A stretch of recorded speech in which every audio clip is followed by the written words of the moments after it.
नागपूरमध्ये एक अनोखा योगायोग घडलाय. जन्मापासून प्रत्येक क्षणी सोबत असणारी जुळी भावंड खिलज आणि खुशी चांदेवार यांनी 10वीच्या परीक्षेतही अगदी सारखे गुण घेऊन इतिहास रचलाय.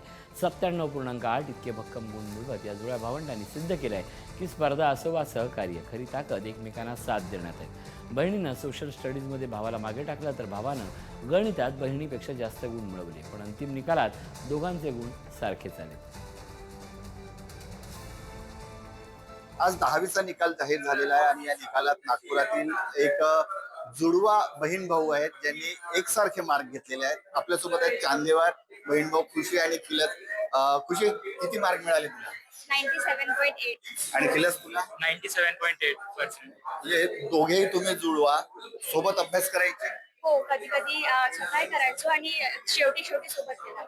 असं वाटलं होतं का दोघांना एकसारखेच मार्क्स येतील? हो, म्हणजे असंच वाटलं होतं, कारण की खूपदा सारखेच मार्क पडतात आम्हाला. म्हणजे याच्या पूर्वीही सारखे मार्क आले कधी कधी? प्रिलिम्स मध्ये वगैरे सारखे सारखे येत होते.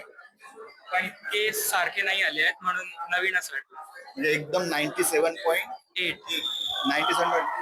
अच्छा, याच्या पूर्वी कुठल्या एक्झाम मध्ये किंवा असे सारखेच टक्केवारी यायची? हो, खूपदा यायची आणि नाही आली तरी एखाद्या याच्यानी राहून जायचं पॉइंटनी, नाहीतर मोस्टली आम्हाला सेमच मार्क्स येत होते. असे सेम मार्क येण्यामागे काही कारण?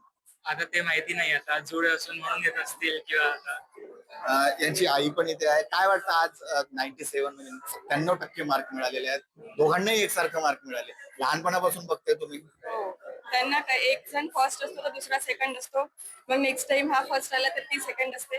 म्हणजे कॉम्पिटिशन त्या दोघांमध्ये आधीपासूनच आहे.